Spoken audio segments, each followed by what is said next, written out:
नमस्कार, मैं ज्योति स्वागत करती हूँ आपका आपके अपने चैनल शिक्षात्रा में। जैसे कि आपको पता है, maths class 10th NCERT full course cover कर रहे हैं इस सीरीज में और हम पहुंच गए हैं चैप्टर 9 जिसका नाम है some applications of trigonometry. Okay, तो ये कौन सा पार्ट है आपका? ये है पार्ट 6। अगर आपने 5th पार्ट तक मिस कर दिया है या किसी वजह से लेक्चर स्किप हो गई है तो आप उसे जरूर देख लीजिएगा। ओके, कंटेंट क्या क्या है? ज्यादा कुछ नहीं है, बस हाइट्स एंड डिस्टेंस के बेसिस पे बस एक ही एक्सरसाइज है, exercise 9.1। So today we are going to continue with question number 13। Okay, because 12 तक हमने ऑलरेडी कंप्लीट कर लिया हुआ है। ठीक, तो देखिए क्वेश्चन नंबर 13 क्या कहता है। As observe from the top of a 75-meter high lighthouse from the sea level, the angles of depression of two ships are 30 degree and 45 degree. If one ship is exactly behind the other on the same side of the lighthouse, find the distance between the two ships. अभी मैं इसका figure बनाती हूँ, उसके बाद आपको इसका मतलब पता चलेगा। कुछ ऐसा बनेगा, देखो इस फिगर में ये है हमारा पॉइंट, मैं दे देती हूँ नाम A B C and D, जिसमें ए बी हमारा है क्या, लाइट हाउस। ठीक है, ए बी यहां लिखते चलो नहीं तो भूल जाओगे बाद में। Let A B be a light house, light house. Okay,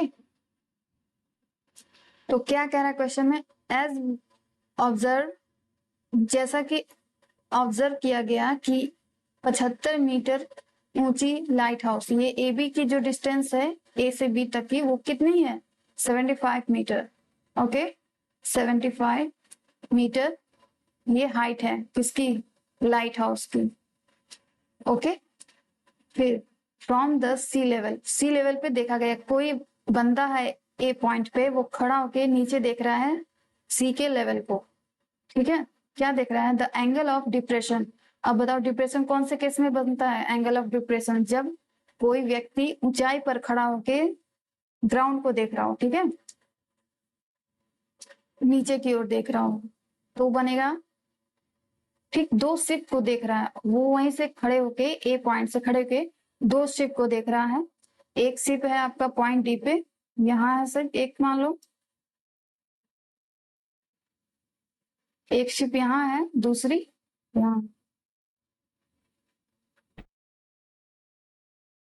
अब ये भी मैंने खुद नहीं बनाया, सिर्फ इसमें ऐसा लिखा हुआ है कि if one ship is exactly behind the other on the same side of the light house, जो एक शिप है ना वो दूसरी के ठीक पीछे है और उसी डायरेक्शन में है, किस डायरेक्शन में, लाइट हाउस के डायरेक्शन में। ठीक है, तब हमको क्या करना है, डिस्टेंस बिटवीन शिप्स, डिस्टेंस निकालना है दोनों शिप के बीच का, यानी सी डी निकालना है। सी डी हमें यहाँ निकालना है, C D is equal to what. ठीक है, सी डी हमें फाइंड करना है कि दोनों बोट्स के बीच की दूरी कितनी है। और ये डिप्रेशन वाला देख लो क्या है, एक बंदा यहाँ ए पॉइंट पे खड़ा होकर अगर देख रहा है तो एक शिप का एंगल ऑफ डिप्रेशन बना रहा है 30 डिग्री और एक का 45 डिग्री। देखो डिप्रेशन के केस में क्या होता है,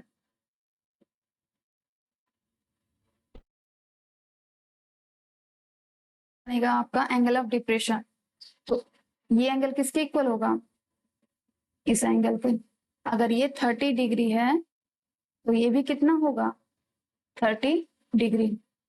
ठीक है, ठीक, ये तो हो गया पहले वाले किसका, पहले वाले बोर्ड का। दूसरे वाले बोर्ड का बंदा वहीं पे है और अब दूसरे केस में 30 के बाद कितना एंगल बन रहा है, 45, 45 एंगल बन रहा है, तो ये हो गया हमारा 45। तो जब ये 45 बना तो ये भी कितना होगा, 45। ठीक है, बात समझ में आ गई। एंगल ऑफ डिप्रेशन इक्वल होता है एंगल ऑफ एलिवेशन के। क्यों? बिकॉज ये टू पैरेलल लाइंस को अगर एक तिर्यक रेखा कट करती है तो ये एंगल इक्वल होती है बिकॉज ऑफ एकांतर कोण। एकांतर कोण क्या होते हैं? आपस में बराबर होते हैं। ये कोण इस कोण के इक्वल होगा और ये वाला इसके होगा। ये आपने 9th में अच्छे से पढ़ा हुआ है, ठीक है, बस उसका यूज है यहाँ। ठीक, तो पता चल गया कि मैंने क्यों इक्वल किया।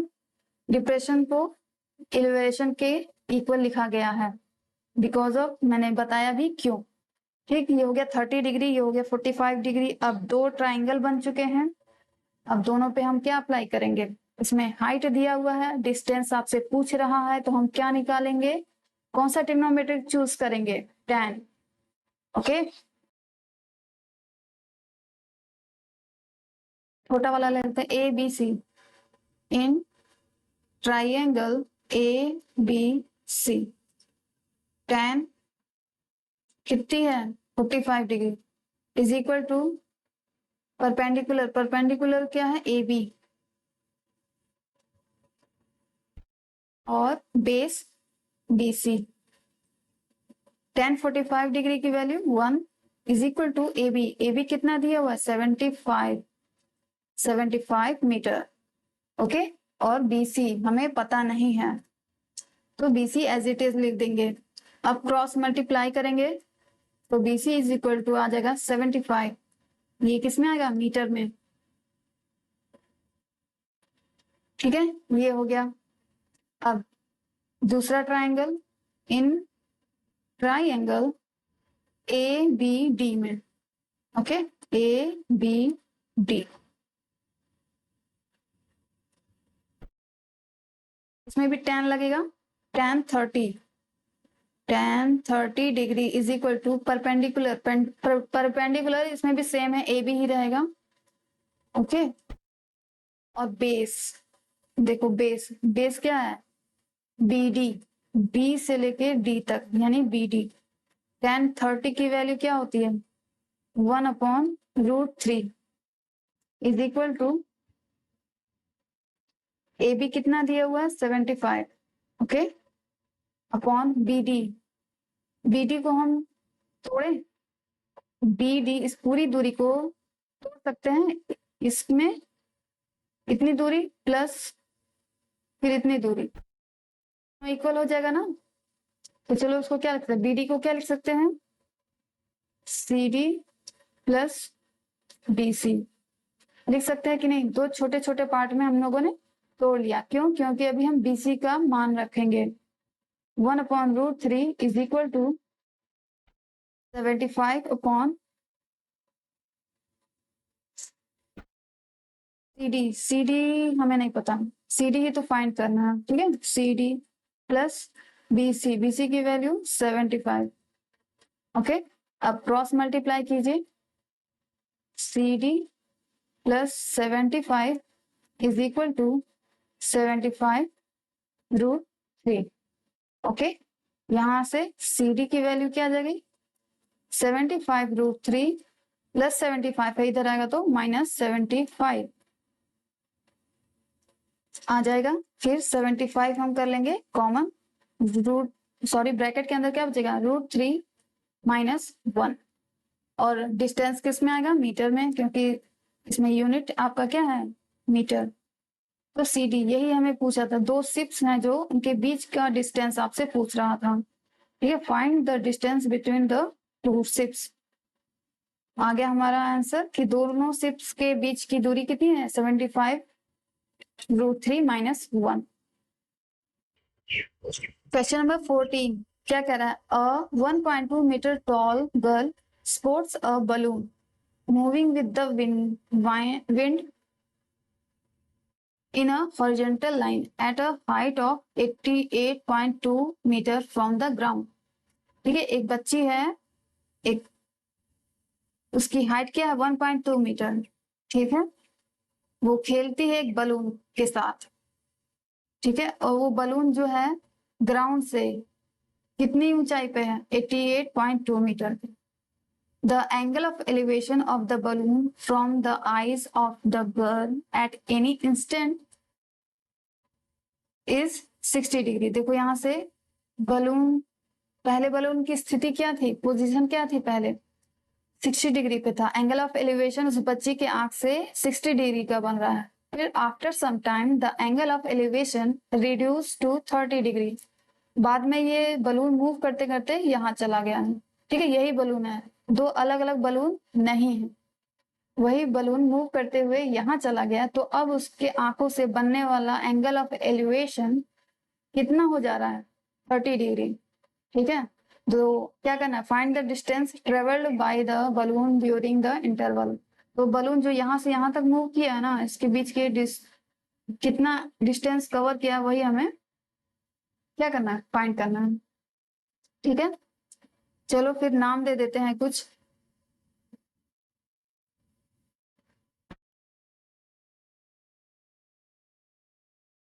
ये पॉइंट हम ए मान लेते हैं, ए बी सी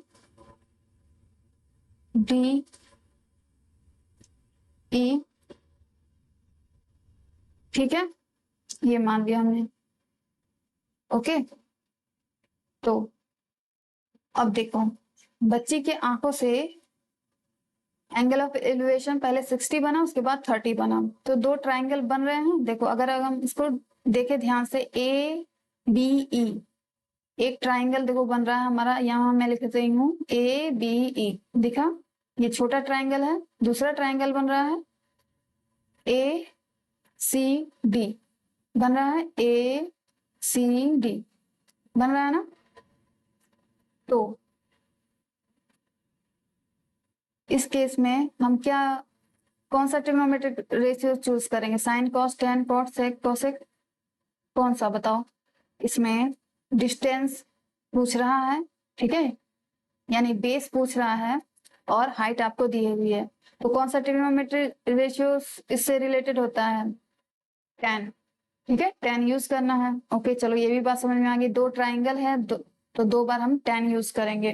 ठीक है, इसमें हाइट, हाइट कहाँ से कहाँ तक लेंगे। अभी ये जो 88.2 मीटर की हाइट है, जो वो यहाँ से ना पूरे ग्राउंड तक की हाइट दी हुई है, यहाँ से यहाँ तक ये हाइट। बट ये जो ट्राइंगल हम बना रहे हैं, वो ट्राइंगल हमारा यहाँ तक ही है, यहीं पे खत्म हो जा रहा है ना ट्राइंगल, इससे भी नीचे है, इससे नीचे नहीं है। यानी ये पूरी जो हाइट है, यहाँ लिख देते हैं, चलो सॉल्यूशन।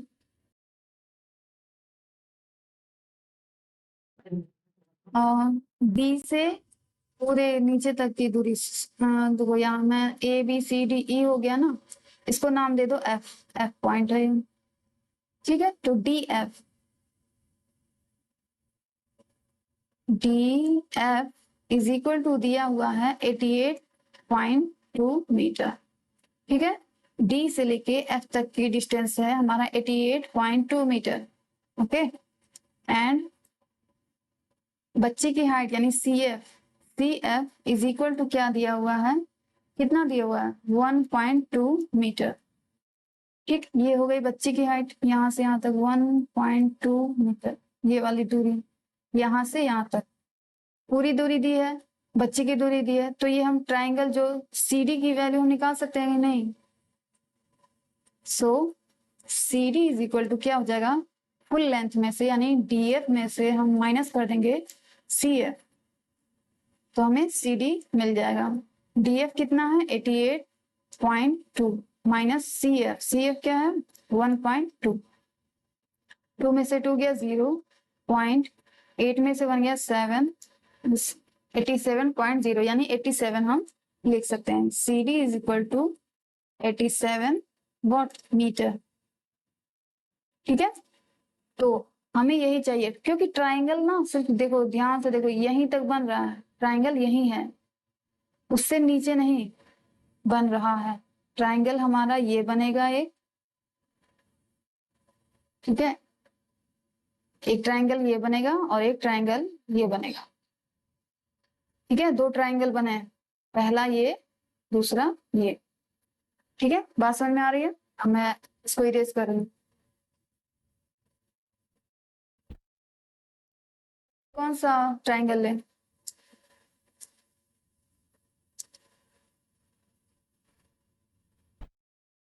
पहले कौन सा ट्राइंगल है, छोटा वाला लेते हैं, चलो।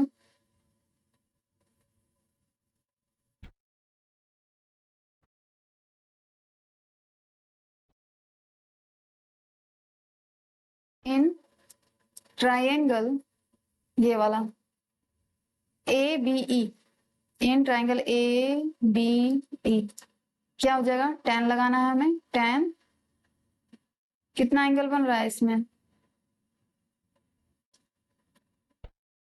60, यहां से यहां तक कितना है 60, तो tan 60 इज इक्वल टू, इसका लंब क्या है, लंब परपेंडिकुलर दिस वन, ये किसके इक्वल होगा, इसी के इक्वल होगा। ठीक है, तो हम लिखेंगे लंब यानी बीई, लंब बटे आधार, आधार दे ये वाला ए बी, ए बी ये हो गया आधार। ठीक है, tan 60 की वैल्यू क्या होती है, √3 is equal to BE, BE कितना आ गया था हमारा,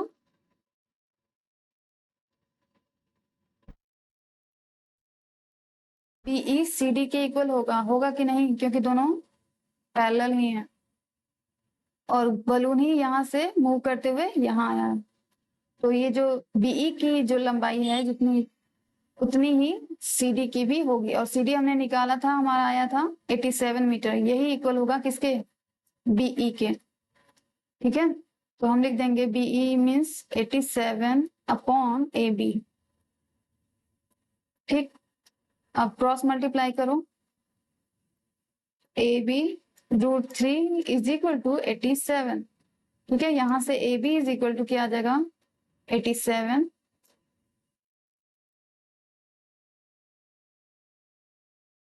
अपॉन √3, डिनोमिनेटर में रूट नहीं होना चाहिए तो रूट को हटाएंगे, क्या करेंगे, √3 से न्यूमरेटर और डिनोमिनेटर में मल्टीप्लाई कर देंगे, तो आएगा हमारा A B is equal to 87 √3 upon 3। अब इसको सिंप्लीफाई करो, कट हो रहा है, यस, 3 2 जार 6, 3 9 जार 27, 29 √3 मीटर ए बी, ये ए बी की डिस्टेंस आई है। ठीक है, हमें निकालना है किसका, या तो हमें बी सी पता चल जाए या तो हमें ई डी पता चल जाए। ठीक है, हमें इन दोनों की हाइट निकालेंगे, दोनों बलून, सॉरी दोनों बलून मैंने बोला, ये यही बलून है जो कि यहाँ से यहाँ तक ट्रेवल हुआ है, तो पहली वाली पोजीशन से कितनी दूरी तय किया है दूसरी वाली पोजीशन पर आने के लिए, वही हमें फाइंड करना है। अभी तो हमें ए बी का पता चला है। चलो दूसरे पेज पे हम सॉल्व करते हैं।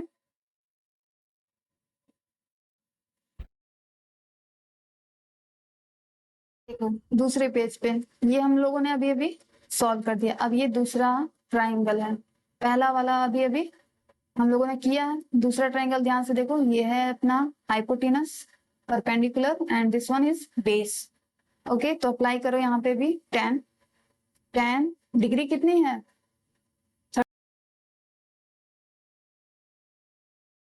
tan 30 degree is equal to perpendicular कितना हो जाएगा, देखो कितना आया था हमारा 87। फिलहाल मैं सी डी लिखती हूँ, लंब बटे आधार, आधार यानी ए सी, ए सी, tan 30 की वैल्यू 1/√3, सी डी कितना आया था 87, हमने फुल हाइट में से बच्ची की हाइट को माइनस किया था तो हमें मिला था 87। ए सी यहां से यहां तक की पूरी डिस्टेंस है, तो उसको भी दो पार्ट में ब्रेक करो, यहां से यहां तक हम लिखेंगे पहले, फिर उसके आगे की दूरी। ठीक है, क्योंकि हमको यहाँ तक का पता है, यहाँ तक का हमें पता है।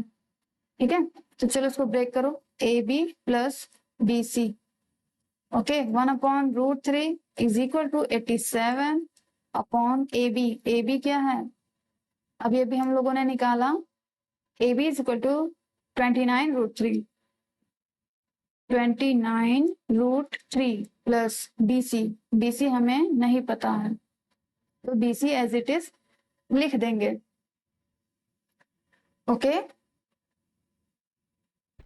चलो इसको सॉल्व करो। क्रॉस मल्टीप्लाई करेंगे तो आएगा 29√3 plus BC is equal to 87√3। Okay, यहां से BC इज इक्वल टू हो जाएगा 87√3 प्लस 29 है, इधर आएगा तो -29√3। ओके, अब चाहे तो आप √3 कॉमन करके कर सकते हो। √3 कॉमन करो, क्या आएगा 87 माइनस 29। ओके, 58। ओके, 17 में से 9 गया 8, यहाँ बचा 7, 7 में से 2 गया 5, 58। यहाँ आगे √3 था तो इसको सही तरीका क्या लिखना है, लिखने का सही तरीका क्या है, BC इज इक्वल टू 58√3 और ये किस में रहेगा, डिस्टेंस है तो मीटर में, और BC इक्वल रहेगा किसके, ED के। ठीक है, और ED is equal to 50√3 metre. Okay, यही हमें लाना था।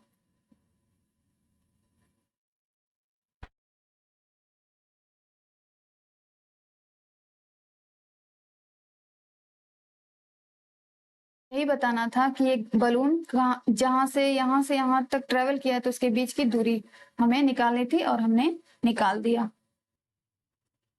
क्वेश्चन नंबर 15, ये लास्ट क्वेश्चन है इस एक्सरसाइज का। तो देखो पढ़ो क्या है। Straight highway leads to the foot of a tower. A man standing at the top of the tower observes a car at an angle of depression of 30 degrees, okay, which is approaching the foot of the tower with a uniform speed. Okay, 6 seconds later, the angle of depression of the car is found to be 60 degrees. Find the time taken by the car to reach the foot of the tower from this point. अभी आपको जब अच्छे समझ में आएगा जब मैं figure बनाऊंगी। ऐसा बनेगा, a straight line, a straight highway leads to the foot of the tower। Tower है हमारा AB, सपोज ये A है ये B है, यहाँ पे लिखते चलो, let AB be a tower। Okay, AB एक टावर है। A man standing at the top of the tower, A point पे, मतलब टॉप पे है, टावर के टॉप पे यहाँ पे खड़ा है ए पॉइंट पे।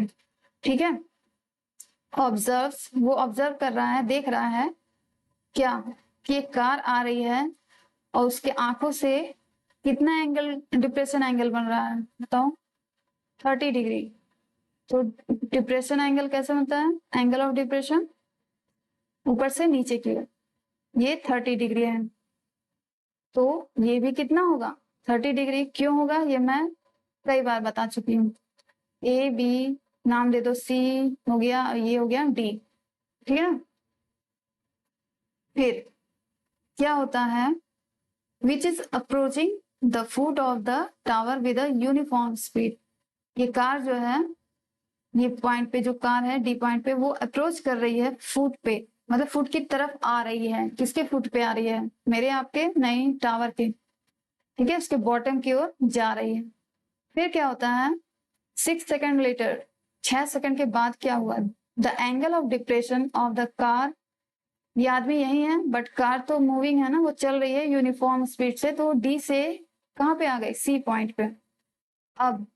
अब उसी आदमी का एंगल ऑफ डिप्रेशन कितना हो जाता है, 60 डिग्री, ये 60 डिग्री हो जाता है। तो जब ये एंगल 60 है तो ये भी एंगल कितना होगा, ये वाला, ये भी 60 होगा। ठीक है, क्यों, क्योंकि जब दो पैरेलल लाइंस होती हैं, जो कि है ये वाली डॉटेड लाइन BD के पैरेलल है, तो एक तिर्यक रेखा अगर कट करेगी तो ये एंगल इस एंगल के इक्वल होता है, जो कि एकांतर कोण कहलाता है। ठीक है, एकांतर कोण आपस में इक्वल होते हैं, उसी बेसिस पे ये 30 इस 30 के इक्वल है, ये 60 इस 60 के इक्वल है। ठीक, अब उसके बाद क्या कह रहा है, find the time taken by the car to reach the foot of the tower from this point.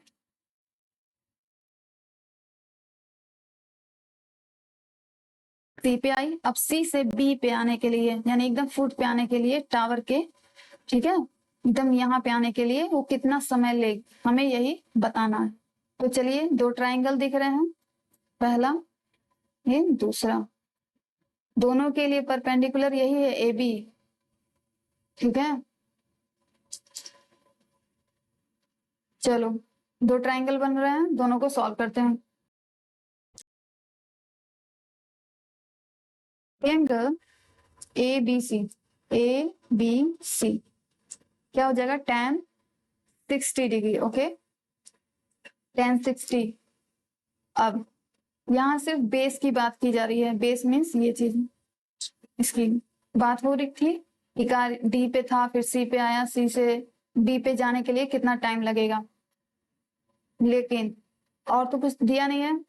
Height के बारे में, की हाइट कितनी है, टावर की हाइट हमें नहीं पता है, तो कौन सा यूज करेंगे, सिर्फ एक ही दिया है, तो आंख बंद कीजिए और tan अप्लाई कर दीजिए, इसीलिए मैंने tan अप्लाई किया, tan 60 लंब बटे आधार, लंब क्या हमारा ए बी,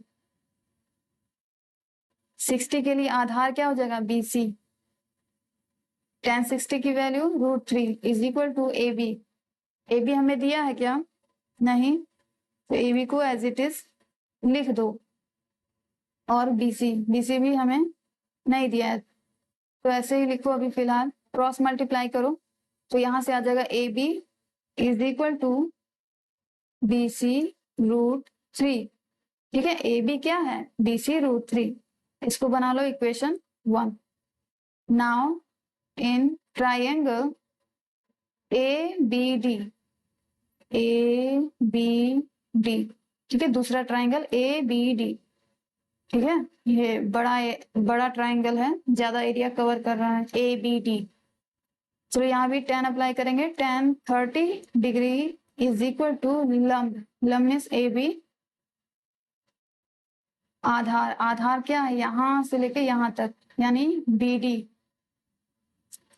डी, ओके, ये पूरी दूरी आधार कहलाएगी। tan 30 की value 1/√3 is equal to A B, अब ए बी की जगह हम ये पुट कर सकते हैं बी सी √3, ठीक है, मैंने पुट कर दिया, लिखना हो तो आप लिख सकते हो फ्रॉम इक्वेशन 1, ठीक है, इक्वेशन 1 से हमने A B is equal to B C √3 put किया हुआ है।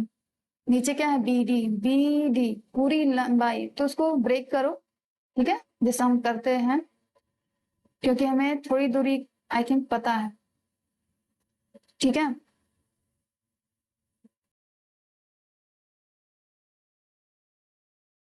आफ्टर 6 सेकेंड लेटर, 6 सेकेंड लगता है डी से सी पे जाने के लिए, तो 6 सेकेंड, ठीक है, ये मैंने लिखा नहीं था, भूल गई थी। तो चलो, ये जो बी डी लाइन है इसको ब्रेक करो, C D plus B C में कर सकते हैं, ऑफकोर्स कर सकते हैं, 1/√3 is equal to B C √3 upon C D कितना है 6 plus B C as it is लिख देंगे, क्योंकि बी सी हमें नहीं पता है, क्रॉस मल्टीप्लाई करो, 6 plus B C is equal to B C √3 into √3, 6 plus B C is equal to, B C तो ठीक है, बट √3 इंटू √3 क्या हो जाएगा 3, 6 plus B C is equal to 3 B C, B C का 3 में multiply होगा तो क्या होगा 3 B C, okay. Now see यहाँ रखो, -3 बी सी हो जाएगा, इज इक्वल टू 6 को उधर ले जाओ इक्वल के, तो -6 हो जाएगा, होगा कि नहीं होगा, ऑफकोर्स हो जाएगा। तो चलो मैं इसके आगे अगले पेज पे करती हूँ।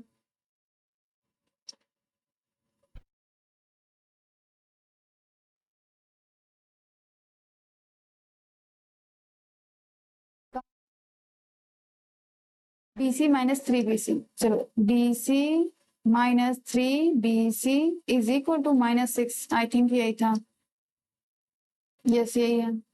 तो BC माइनस 3BC क्या हो जाएगा, -2BC होगा, और यहाँ -6 है। यहाँ से BC is equal to -6 upon -2, minus से माइनस कैंसल, 2 से कितने टाइम्स हो जाएगा, 3 टाइम्स है, तो BC इज इक्वल टू क्या आ गया 3, और वो किस में होगा, मीटर किलोमीटर। जब C से D तक सेकंड में आया था 6 सेकंड में, तो C से D यानी 3 सेकंड में, 3 सेकंड बाद क्या आ जाएगा, टावर के एकदम पास आ जाएगा, फुट पे आ जाएगा, टावर के फुट पे। ओके 3 सेकंड और लगेंगे उसको, तो ठीक है, तो 3 क्या आ जाएगा सेकंड में, ठीक है। यहाँ किलोमीटर या मीटर नहीं दिया हुआ था, यहाँ टाइम दिया हुआ था, ठीक है। इसी क्वेश्चन 15 के साथ हो जाता है ये exercise complete. Now summary of the class, हमने इस चैप्टर में क्या क्या पढ़ा, लाइन ऑफ साइट, ठीक है, जिसको हाइपोटेनस हम लोग कंसीडर करते थे, एंगल ऑफ एलिवेशन, ठीक है, जब आंखों से ऊपर की ओर बनता है एंगल, और एंगल ऑफ डिप्रेशन जब नीचे की ओर बनता है, लेकिन दोनों क्या होते हैं, इक्वली होते हैं, चाहे आपको एंगल ऑफ डिप्रेशन दे चाहे एंगल ऑफ एलिवेशन दे, तो आपको डरना नहीं है कि अरे एंगल ऑफ डिप्रेशन दिया आप क्या करेंगे, तो उसमें डरना नहीं, क्योंकि दोनों इक्वल होते हैं, बस लेकिन ड्रॉ आप डिप्रेशन ही करेंगे, जैसे जो मेंशन है क्वेश्चन में वही ड्रॉ करना है, उसके बाद आप एंगल ऑफ एलिवेशन में इसको कन्वर्ट कीजिए, और उसके पीछे का रीजन भी बताइए कि क्यों मैं एंगल ऑफ एलिवेशन को एंगल ऑफ डिप्रेशन के इक्वल लिख सकता हूँ या लिख सकती हूँ, ठीक है। उसके बाद the height of can be determined, yes trigonometric ratios का यूज करके ही हम क्या कर सकते हैं, कुछ भी, हाइट पूछा तो हाइट निकाल सकते हैं, डिस्टेंस पूछा तो डिस्टेंस निकालेंगे, ठीक है, जो भी क्वेश्चन के अकॉर्डिंग हम निकाल सकते हैं। हमने कई ट्रिग्नोमेट्रिक रेशियोज यूज भी किए हुए हैं, ठीक है। तो यही था जो हमने किया, बस वही था समरी, एक नजर में देख लिया आप लोगों ने। अब summary of this particular class, today we have done question number 13, 14, 15 of exercise 9.1, ठीक है। इसी के साथ ही चैप्टर 9 हैव बीन completed, ठीक है, चैप्टर 9 हैज बीन कंप्लीटेड। तो अब कौन सा चैप्टर स्टार्ट होगा, सर्कल स्टार्ट होगा, ठीक है, हम लोग सर्कल पढ़ेंगे अगले लेक्चर से, ठीक है। Till then take care and thanks for watching.